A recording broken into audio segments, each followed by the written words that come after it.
Segundo libro de Reyes,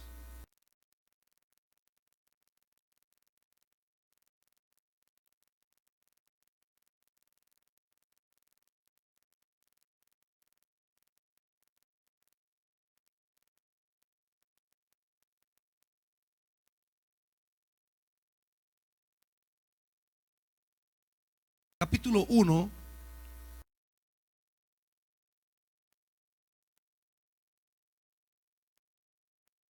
Segundo libro de Reyes, capítulo 1, versículo 1.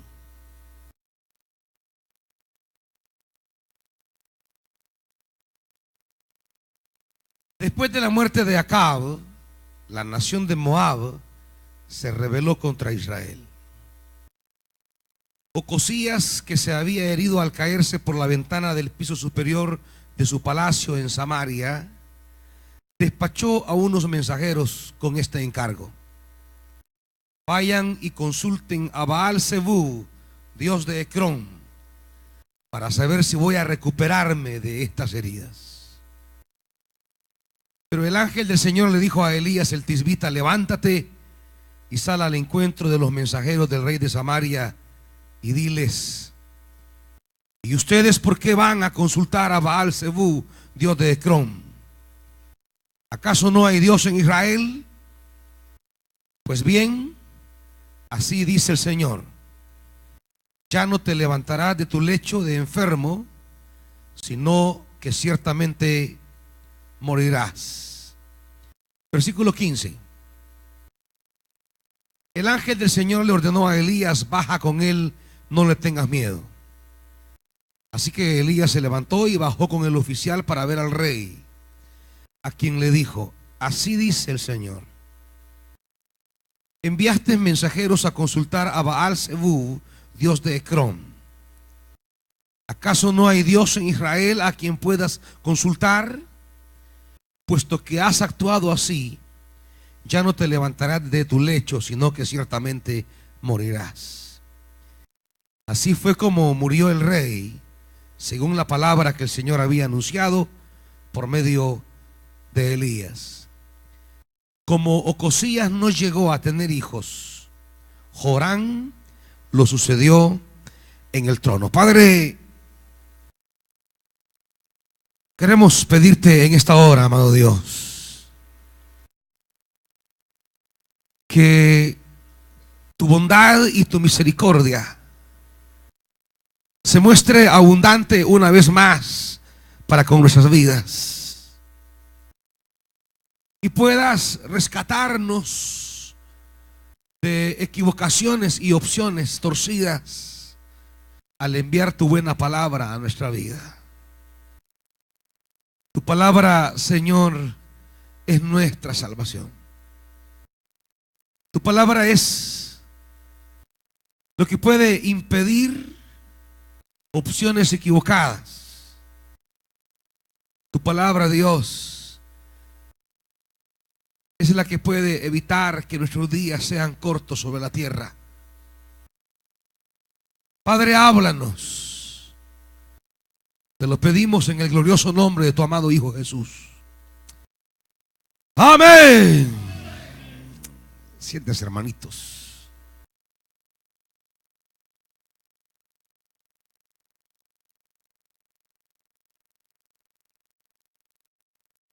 Resulta que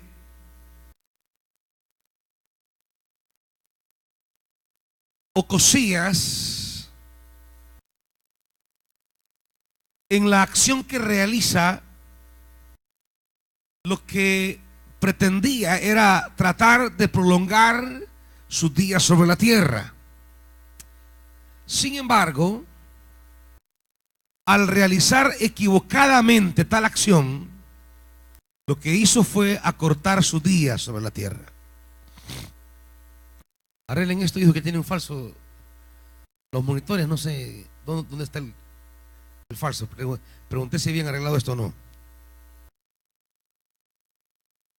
El versículo 2 describe, diríamos, el acontecimiento. Ahí está bien, hijo. El acontecimiento personal. Ocosías tiene un accidente. Lo describe el texto que de la siguiente manera: se había herido al caerse por la ventana del piso superior de su palacio. Una tragedia tocó su cuerpo, una desgracia llegó a su salud. Le ocurrió un accidente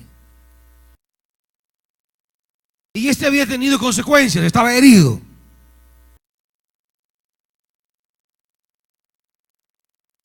Él anhela y entiende que esa realidad, que ese accidente puede acortar sus días, y necesita de la deidad, de la divinidad.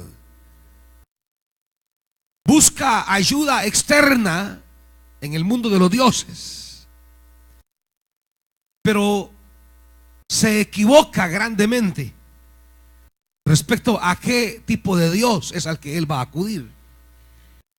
Se equivoca precisamente en ese destinatario a quien él va a solicitar y a consultar. Y esa equivocación de haber buscado en el lugar equivocado es lo que traerá consecuencias de su inminente muerte. Porque cuando el pueblo de Dios ha entrado en una relación con Dios, no le está permitido buscar ayuda en un lugar que no sea Dios. Cuando hemos entrado en una relación de servicio, de pertenencia, de llamamiento, cuando hemos entrado en una relación de pertenencia a ese Dios, en modo alguno ese Dios permitirá, ni tolerará, ni aceptará que los que hemos entrado en una relación de pacto con Él pretendamos encontrar en otro Dios aquello que necesitamos. La pretensión y la equivocación de encontrar en nuestros propios dioses la fuente de nuestra vida solamente acrecentará nuestra desgracia. Llámese como se llame ese Dios. Pongámosle el nombre que querramos a ese Dios. Puede ser algo material, puede ser algo humano, o puede ser alguna otra fuerza espiritual. Pero allí donde usted acude para pensar si sus días pueden ser mejores, porque siempre andamos queriendo buscar días mejores. Yo creo que todos queremos días mejores, hermanos. Creo que todos queremos sanar de nuestras heridas. Creo que todos queremos salir de las estrecheces. Creo que todos queremos ver alcanzar objetivos y propósitos en la vida. Creo que todos queremos tiempos mejores. El problema no es anhelar tiempos mejores. El problema es desde dónde o a partir de quién pensamos nosotros que es posible que tengamos tiempos mejores. Ocosías siente la inminente frialdad de la muerte a raíz del accidente. Y él quiere tiempos buenos, él quiere tiempos mejores. Usted y yo queremos mejores tiempos. Creo que anhelamos, deseamos que algunas cosas se arreglen. Quisiéramos que algunas cosas se enderezaran. Tal vez desearíamos que algunas cosas volvieran. O quisiéramos que algunas cosas se fueran. En fin, desearíamos nosotros que sobre nuestra vida y la vida de nuestros hijos vengan tiempos buenos. Y es legítimo anhelarlo, es legítimo quererlo, es legítimo desearlo. El problema radical del ser humano es cuando pretende encontrar en el sitio equivocado el punto de partida de sus días mejores. El punto del ser humano es cuando pretende pensar que la alegría, pensar que la realización, pensar que la plenitud de su vida está en un lugar que no sea el punto de partida de Dios. Dice la carta de Santiago, amados hermanos, acompáñenme.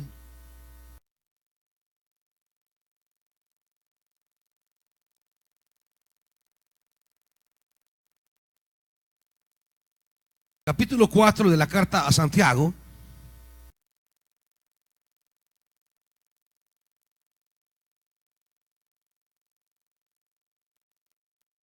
hay una característica de Dios respecto a nuestra vida. Y dice Santiago 4:4: oh gente adúltera, ¿no saben que la amistad con el mundo es enemistad con Dios? Si alguien quiere ser amigo del mundo, se vuelve enemigo de Dios. Esta es la cosa que no logramos asimilar a veces. Versículo 5: ¿o creen que la Escritura dice en vano que Dios ama celosamente al Espíritu que hizo morar en nosotros? Fíjese en la pregunta que hace el apóstol Santiago. ¿O creen que la Escritura dice en vano que Dios ama celosamente al Espíritu que hizo morar en nosotros? Cuando Dios hace morar su presencia entre nosotros, cuando hemos clamado a Dios: derrama tu presencia, derrama tu Espíritu, derrama de tu gloria, derrama tu nube. Y Dios en su generosidad nos ha hecho partícipes de esa gloria divina. Dios en su bondad nos hizo partícipes de ese derramamiento maravilloso de su presencia. Lo que no entendemos nosotros muchas veces es que haber recibido esa presencia de Dios en nuestra vida nos coloca en una relación delicada con Dios. La presencia del Espíritu Santo en nosotros nos pone en una relación delicada con Dios. A veces nosotros solamente queremos experimentar la presencia del Espíritu Santo y decimos: Señor, llénanos, Señor, lléname, Señor, sáciame, Señor, cúbreme, que tu gloria me llene. Pero no dimensionamos la responsabilidad, el alcance de lo que estamos pidiendo. No entendemos que al hacernos Dios partícipes de su Santo Espíritu, ese Espíritu que Dios ha puesto en nosotros, Dios lo cela, Dios lo ama con celo divino. Y cuando nosotros decidimos, después de haber encontrado esa experiencia de Dios en nuestra vida, después de caminar llenos, sellados por su Santo Espíritu, decidimos encontrar en otro lugar que no sea Dios la fuente de los días mejores para nosotros. Entonces Dios entra en un celo, Dios entra en un celo, y no dimensionamos las repercusiones que pueden venir a nuestra vida por ese celo divino. Lo que no entendemos, amados hermanos, es que al haber sido hechos partícipes del Espíritu Santo, hemos entrado a ser un objeto celado por Dios. Hemos venido a ser una parte celada por Dios. El Espíritu que hemos recibido es celado por Dios. Y cuando nosotros, habiendo recibido esa presencia divina del Santo Espíritu, pretendemos encontrar en un lugar distinto, que no sea su presencia, que no sea su Espíritu, que no sea su gloria, si pretendemos encontrar en un lugar distinto que no sea su gloria la plenitud de nuestros días, entonces nos metemos, hermanos, a unos problemas gravísimos. Quizá tendríamos que preguntar si los problemas que estamos viviendo a veces no son el resultado de haber puesto nuestra confianza en alguien que no sea Dios. Quizá cuando damos una mirada hacia atrás y revisamos algunas cosas para tratar de explicar el por qué atravesamos algunas dificultades presentes, quizá vamos a descubrir, amados hermanos, que en un tramo de nuestra vida pretendimos encontrar en los hombres lo que solo debimos de haber buscado en Dios. Pretendimos encontrar en las facilidades o en las oportunidades humanas lo que realmente solo teníamos que haber buscado en Dios. Y es lamentable, amados hermanos, el hecho de haber recibido nuestra conexión con el Dios glorioso a través del Espíritu. Y que en lugar de conectarnos con ese Dios glorioso a través del Espíritu, hayamos cometido la osadía de querer encontrar el futuro de nuestra vida o los mejores tiempos en un lugar que no sea el Señor. Miren, amados hermanos, todos queremos mejores días. Yo quisiera mejores cosas para la iglesia. Yo quisiera mejores cosas en muchas áreas de mi vida. Pero resulta, amados hermanos, que justamente en esas aspiraciones que tenemos es donde el enemigo pone delante de nosotros alternativas equivocadas.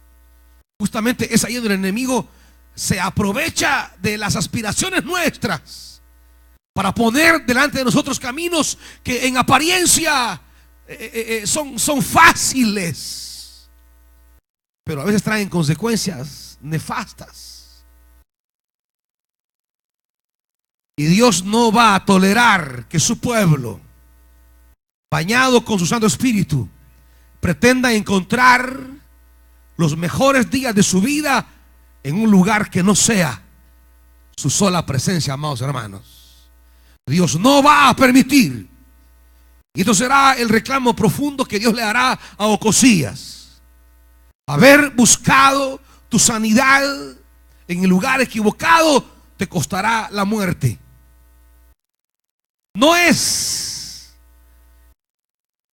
fácil esto, amados hermanos. Esto no es un juego. Haber entrado a ser personas en una comunión con el Espíritu no es tolerado.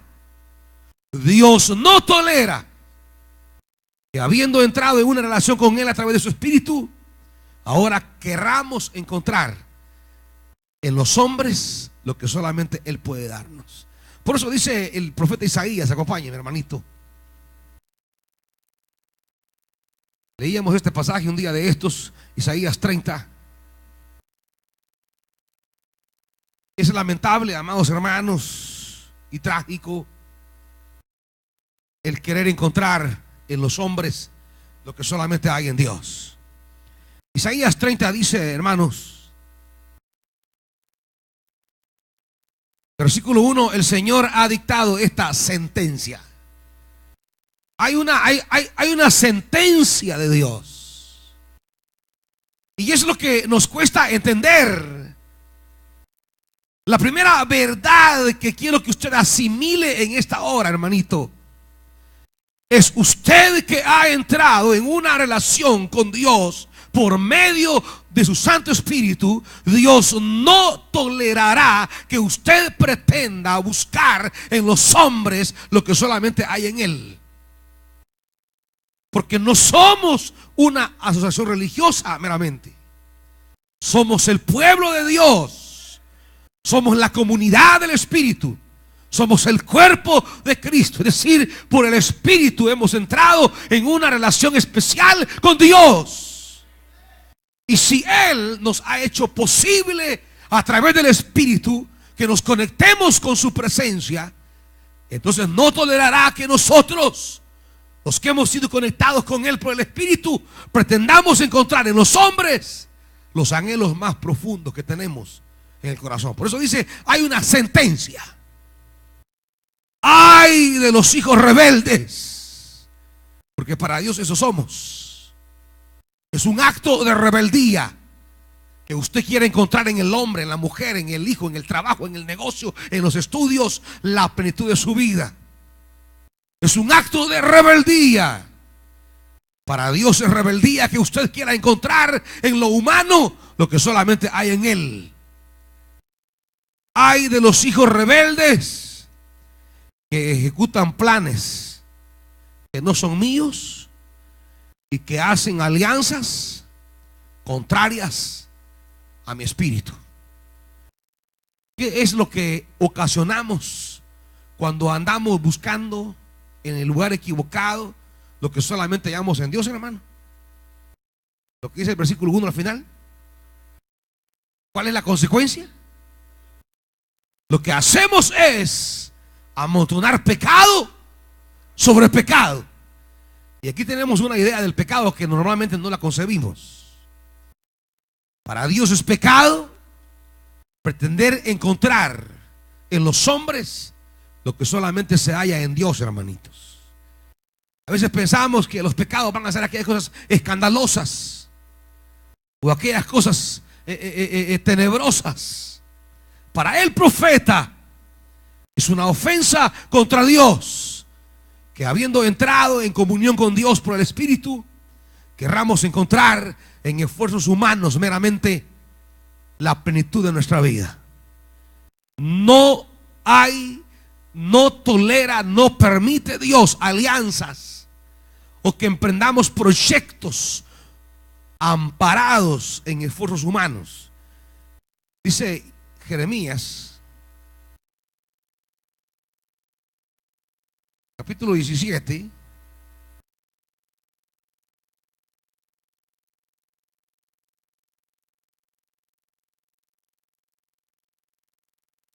versículo 5.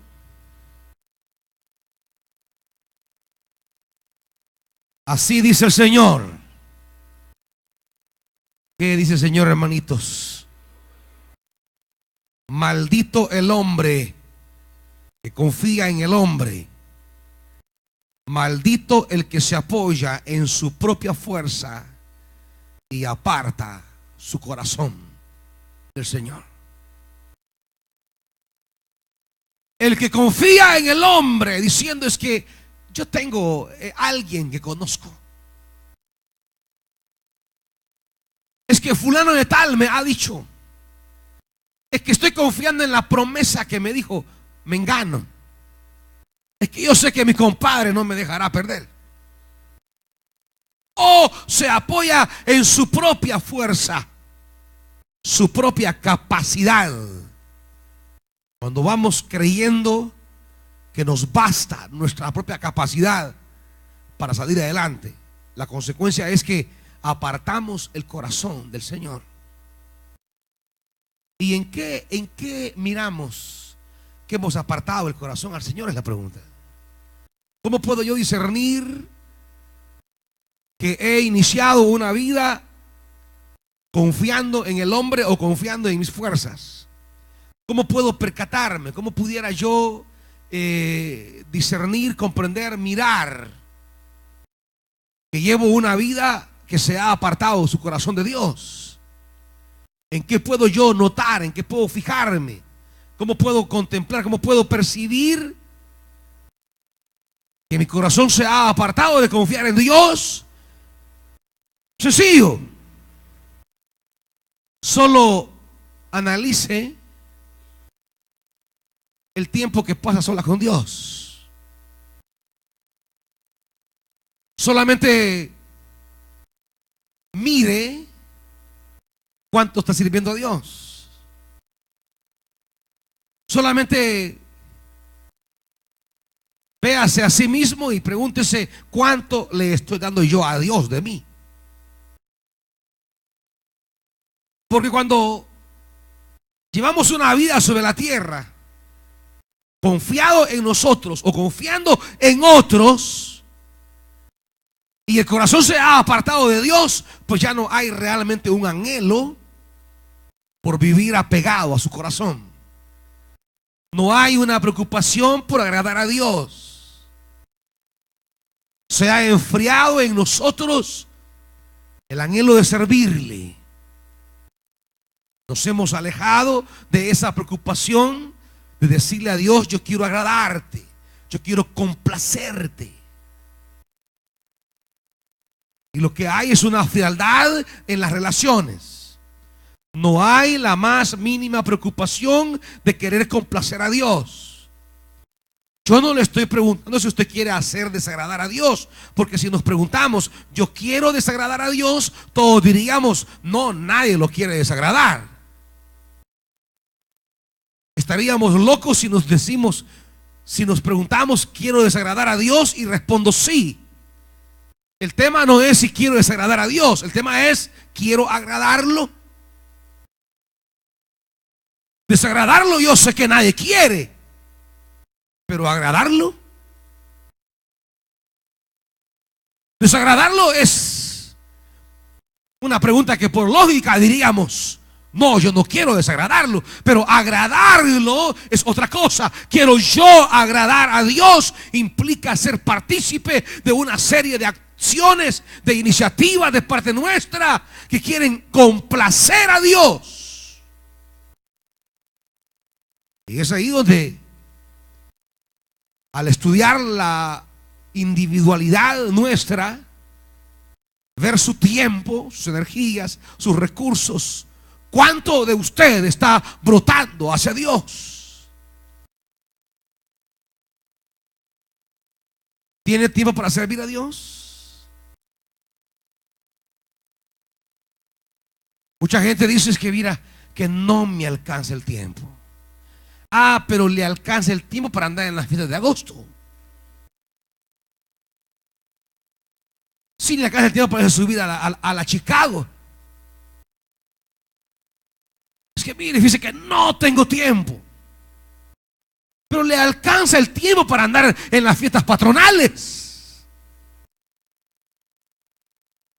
Le alcanza el tiempo para andar por allí paseando. Y no quiero decir que pasear sea malo en sí mismo, pero se vuelve una evidencia de nuestra pasividad en querer agradar a Dios cuando se convierte en parte de nuestra vida y no hay de parte nuestra una búsqueda de querer agradar también a Dios sirviéndole. Yo no le voy a decir que subirse a la Chicago sea pecado.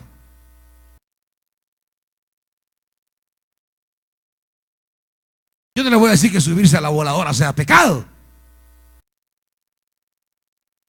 Pero sí les puedo decir que se convierte en un indicio claro cuando sí tiene tiempo para subirse a las ruedas y no tiene tiempo para venir a la casa de Dios a oír palabra o a servir. Es que fíjese que no tengo. No le diré que comprar algunas cosas sean malas en sí mismos, pero cuando sí hay para nosotros, pero no hay para los asuntos del reino de Dios, ahí tenemos un grave problema, hermanitos. Anunciamos el congreso viernes y sábado de adoración. No puedo, no creo que llegue. Viera que estoy ocupadito en tal cosa. Pero el mismo viernes y sábado aparece una promoción en Decamerón. Allá sí pueden. Mire, fíjese que estoy ocupadito, pero creo que puedo hacer algo, fíjese. Puedo recomponer, puedo arreglar. ¿Por qué sí podemos recomponer el horario y las responsabilidades para ir a la playa y no recomponerlo para estar en el congreso? Esa es mi pregunta.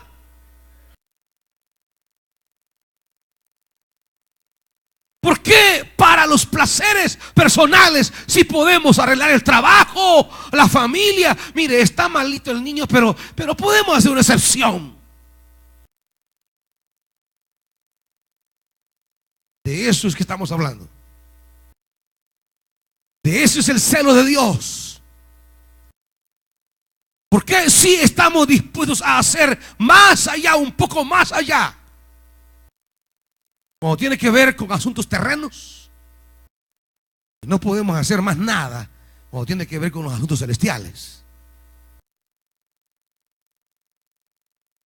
Sí podemos esforzarnos un poco más cuando es para ir a fregar, pero nos paralizamos, nos paralizan los problemas cuando es de venir a poner nuestra vida al servicio de Dios.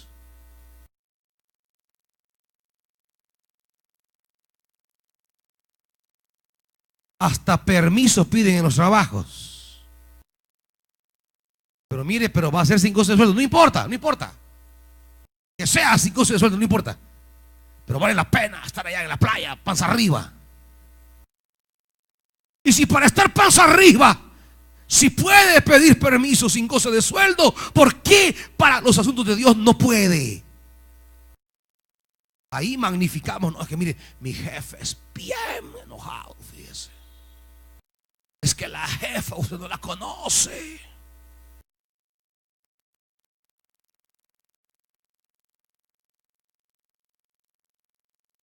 Cuando dice la Biblia, vayamos de nuevo a segundo libro de Reyes.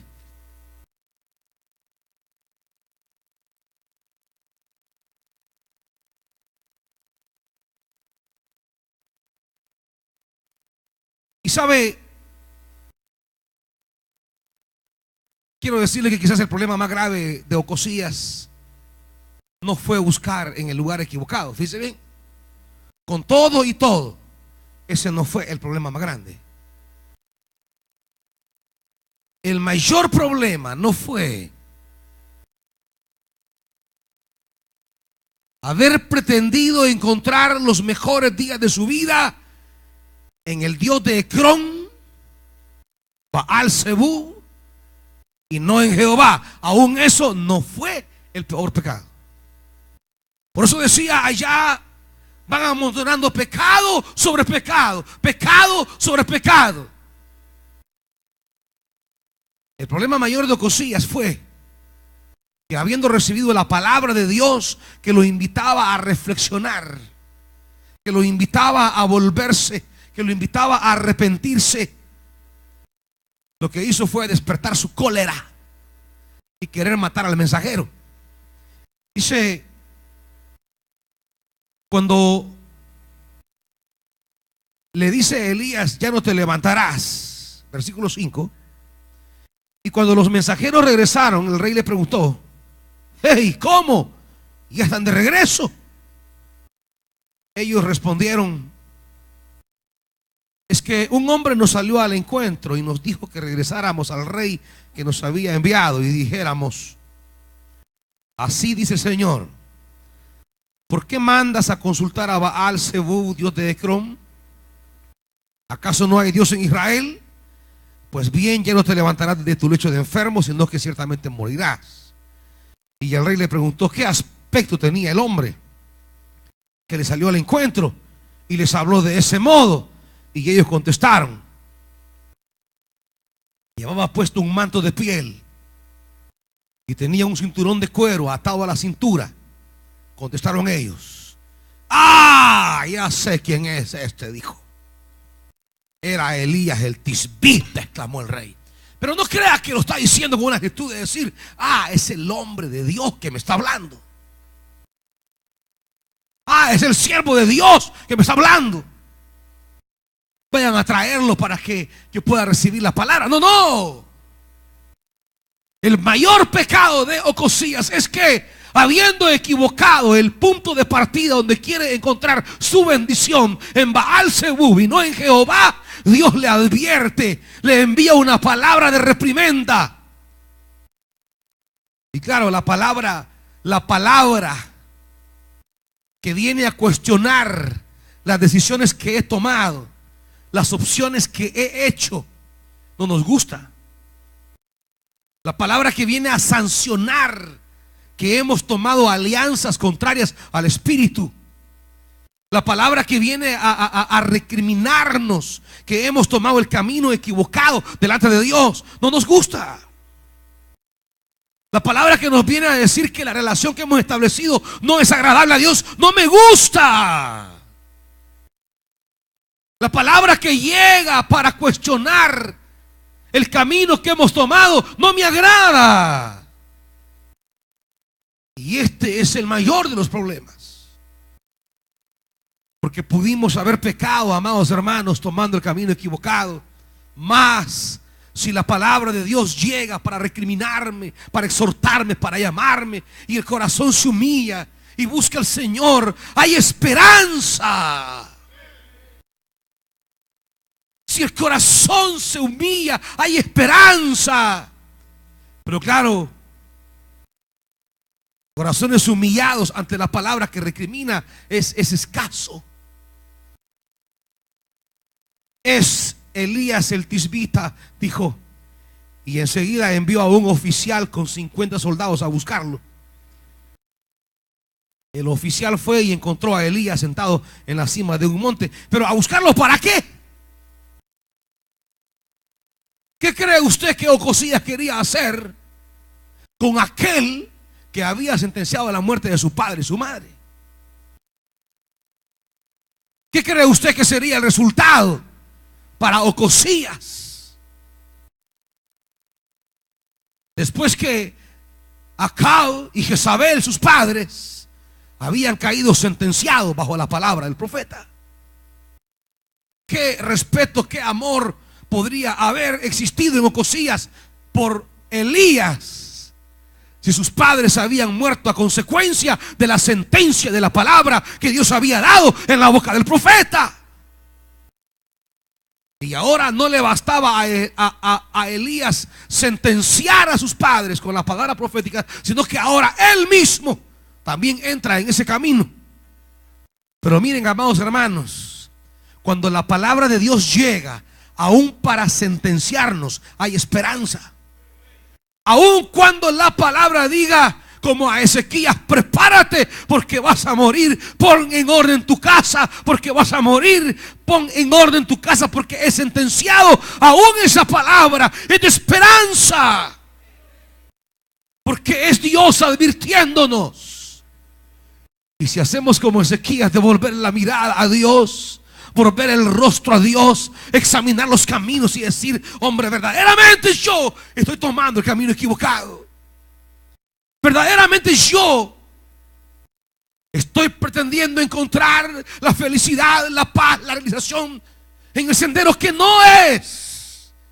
Y tuviéramos esa oportunidad de la gracia divina de ser iluminados y despertados y poder visualizar y poder mirar y poder contemplar cuán equivocados estamos y poder enmendar el camino, esa palabra de sentencia puede volverse una palabra de promesa. Más cuando nuestra respuesta es de rechazo, de desprecio, de deslegitimar, de desvalorar la palabra, el reclamo que el hombre de Dios trae a nuestra vida, y brota la rebeldía de nosotros, el orgullo, la arrogancia. Ese es el verdadero problema. Eso es verdaderamente el problema que nos llevará a la tumba. Si Ocosías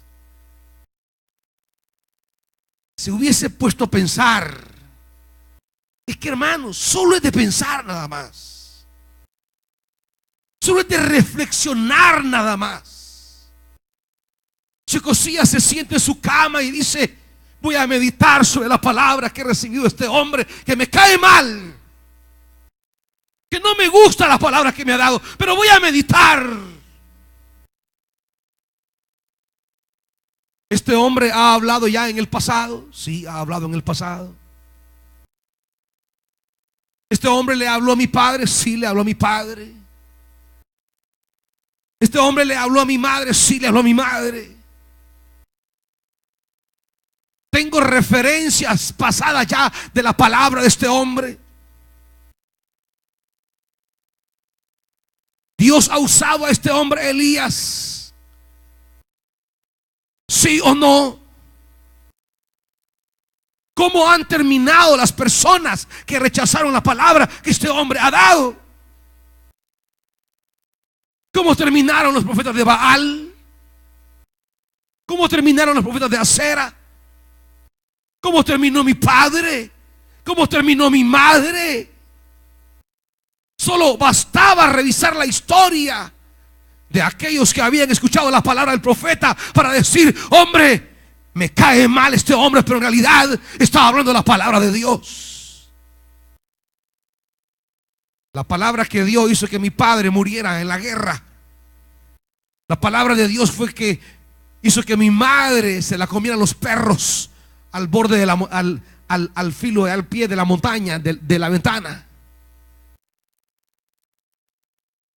Un día dijo que no iba a llover y no llovió. Un día dijo va a llover y llovió. Hubiese bastado nada más revisar la historia para descubrir que aquellos que se negaron, que se cerraron, que se resistieron a la palabra que Dios le había entregado a Elías el tisbita, habían desaparecido y ya no eran nada. ¿Están oyendo, hermanos? Hubiera bastado revisar la historia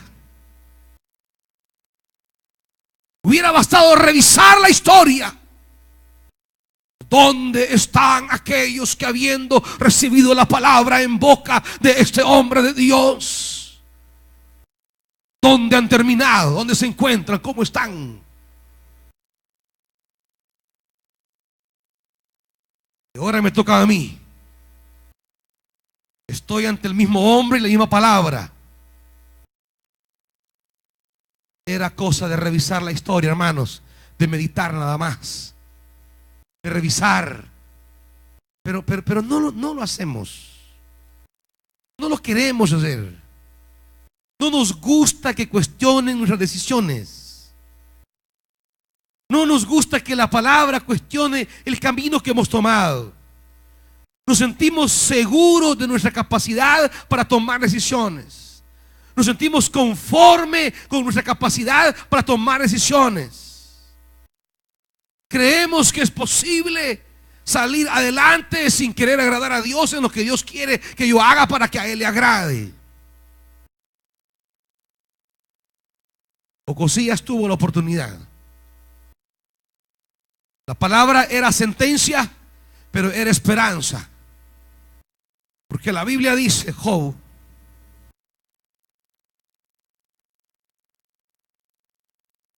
dice el libro de Job, hermanitos,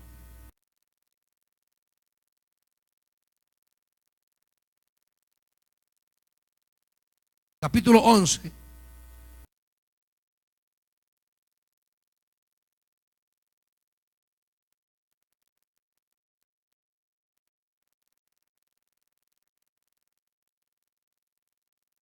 Job capítulo 11 dice la Biblia, cuando reflexionamos y meditamos y decimos, no, hombre, tengo que reconsiderar lo que Dios me habla, dice versículo 13, pero si le entregas tu corazón y hacia Él extiendes las manos, si te apartas del pecado que has cometido y en tu morada no das cabida al mal, entonces podrás llevar la frente en alto y mantenerte firme y libre de temor. Ciertamente olvidarás tus pesares o los recordarás como el agua que pasó. Tu vida será más radiante que el sol del mediodía y la oscuridad será como el amanecer. Vivirás tranquilo porque hay esperanza. Estarás protegido y dormirás confiado. Descansarás sin temer a nadie y muchos querrán ganarse tu favor. Pero los ojos de los malvados se apagarán. No tendrán escapatoria. Su esperanza es exhalar el último suspiro. Ocosías pudo hacer esto, reconsiderar su decisión, reenmendar su camino. Pudo reflexionar y decir, no, hombre, tengo que hacer un alto. Yo no puedo seguir así. No puedo seguir repitiendo la historia de mi padre y de mi madre.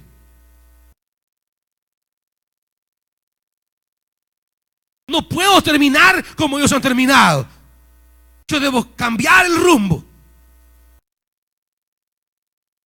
Y claro, eso es posible cuando hay humildad, sencillez, obediencia y sujeción a la palabra. Se puede cambiar el rumbo y se puede cambiar el destino.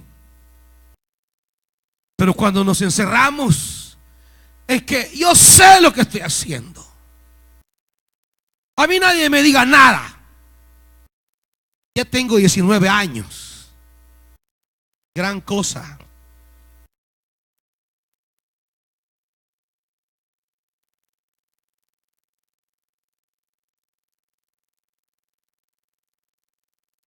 Ni siquiera tienen para comer y ya quieren decidir su vida. Ni siquiera trabajan y ya quieren decidir su vida. Y decisiones que van complicando más y más y más y más y más y más y más y más su vida. Cuando usted tomó una decisión y esto lo complicó, Y sigue en esa lógica y toma otra decisión más. Y está más complicado. Quiero que sepa que así va a ser su vida. Seguirá amontonando, amontonando, amontonando, y se encontrará un día abrumada con una cantidad de cosas que ya no puede manejar. Se encontrará cargando una enorme pesa y ya no querrá vivir. Siga queriendo agradar a sus amiguitos antes que a Dios. Siga queriendo agradar a su esposita o su mujercita o su noviecita antes que Dios. Siga queriendo agradar a su maridito, su esposito o su noviecito antes que a Dios. Siga haciendo eso. Siga rebuscándose más por los hombres que por Dios. Siga invirtiendo más de sí en el mundo que en el reino. Siga. Pero cuando llegue la ola de complicaciones, por lo menos siéntese a revisar la historia de su vida y pregúntese en qué momento de mi vida tomé la decisión que me complicó todo. Y ojalá tenga en ese momento el carácter, la valentía, el poder, la autoridad espiritual de decir: si este fue el punto de quiebre, aquí debo enmendar las cosas. Y le voy a decir que para eso el poder solo viene de arriba, no está en nosotros. El problema es cuando queremos mandar a llamar a Baal Zebú. Vayamos de nuevo y cerremos ahí en ese pasaje. Ocosías tuvo la oportunidad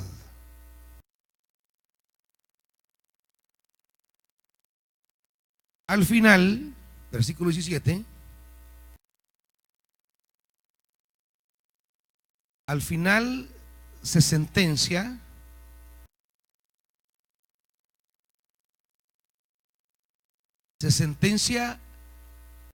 como se había sentenciado a la muerte de sus padres. Versículo 17. Así fue como murió el rey, según la palabra que el Señor había anunciado por medio de Elías. Pero esto ya se había dicho. Primer libro de Reyes, capítulo 22.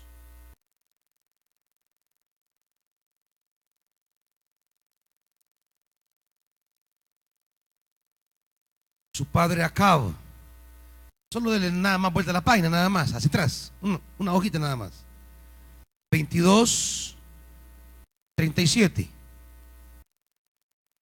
Así murió el rey y fue llevado a Samaria, donde lo sepultaron. Lavaron el carro en un estanque de Samaria, donde se bañaban las prostitutas, y los perros lamieron la sangre. ¿Tal como qué? ¿Tal como qué, hermanito? Oh, tal como la palabra lo había declarado. Es que no hay escapatoria, hermanito. Usted no va a escapar jamás de la sentencia divina sobre nuestra vida. Jamás vamos a escapar de eso. Lo mismo fue con Acab y lo mismo fue con Jezabel. El caso de Jezabel lo tendremos adelante. Dice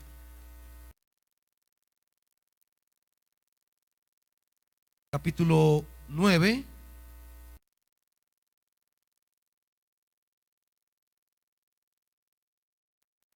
Capítulo 9, versículo 34, segundo libro de Reyes. En segundo libro de Reyes.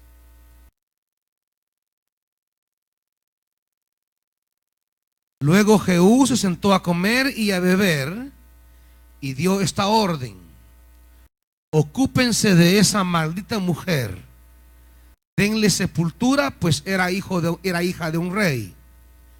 Pero cuando fueron a enterrarla, no encontraron más que el cráneo, los pies y las manos. Así que volvieron para informarle a Jehú, y este comentó. ¿Qué comentó?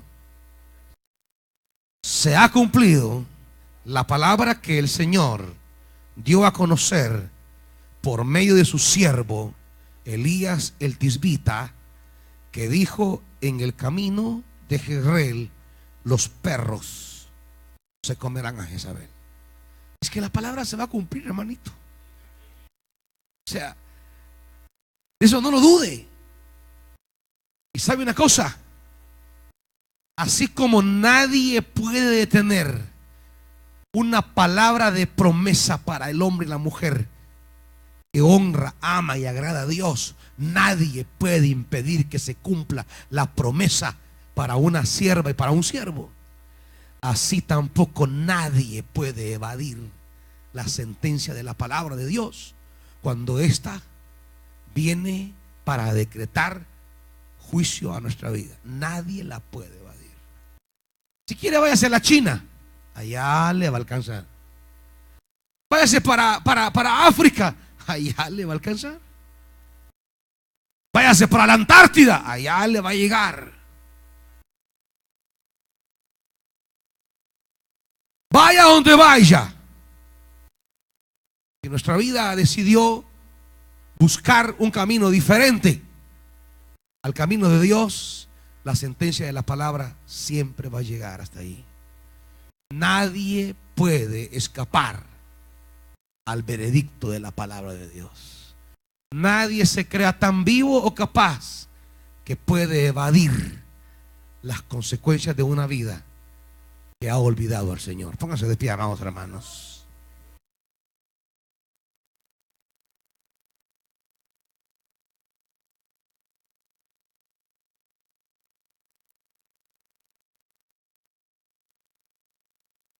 ¿Qué nos cuesta?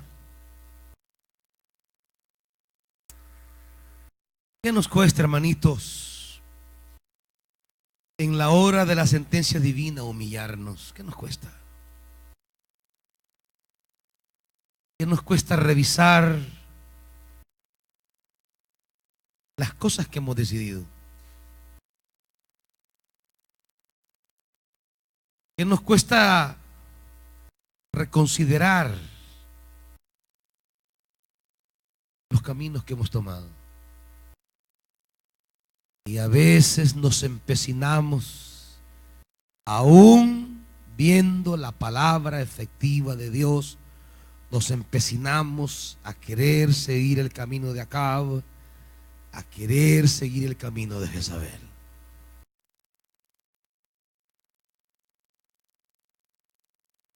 Jezabel quiso matar a Elías. Hoy Ocosías quiere también matar al mensajero. Como que si matando al mensajero se anula la palabra.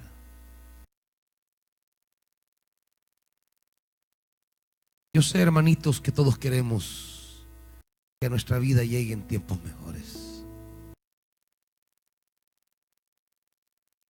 Pero a veces nos empecinamos en seguir buscando en el lugar equivocado. Nos empecinamos en seguir tomando decisiones equivocadas.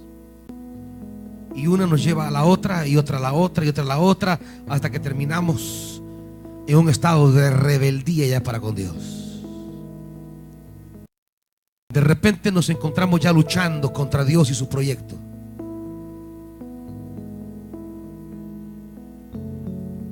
De repente estamos ya al lado de Jezabel.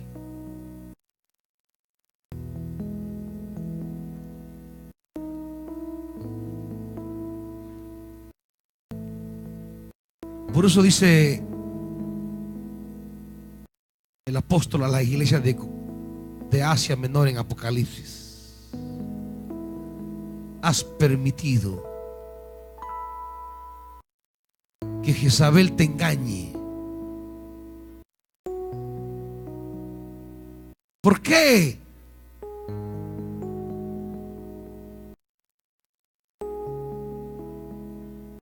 ¿Por qué no queremos la palabra que señaló decisiones equivocadas?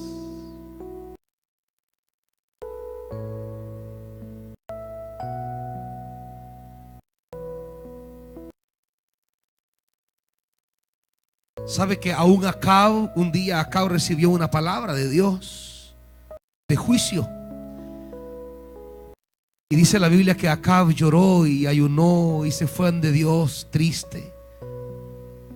Y Dios cambió de parecer y le mandó a decir a Elías: anda a decirle que por cuanto él se humilló y me buscó, la desgracia que le anuncié no vendrá en su época.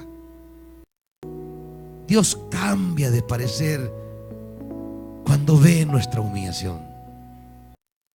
Dios cambia de parecer cuando dejamos de empecinarnos y meditamos y reflexionamos y reconsideramos y nos volvemos. Dios cambia de parecer.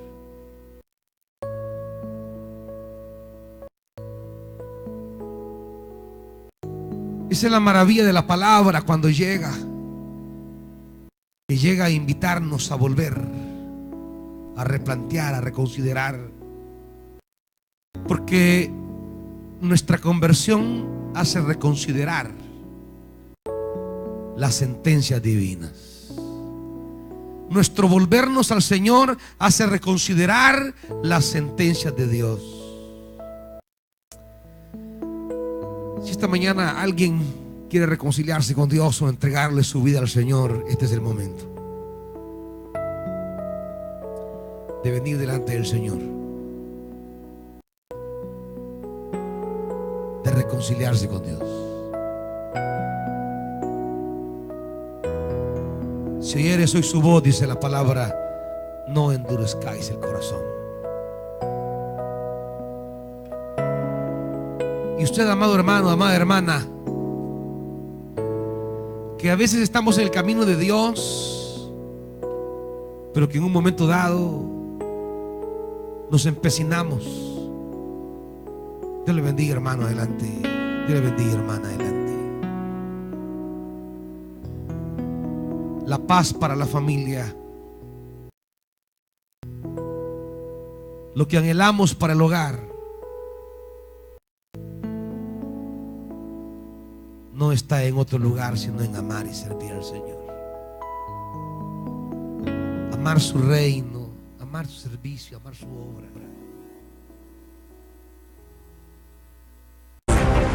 Palabra y Misión presenta su programa Buenas Nuevas para el Mundo, lunes, martes, jueves y viernes a partir de las 8 de la noche por Canal 50.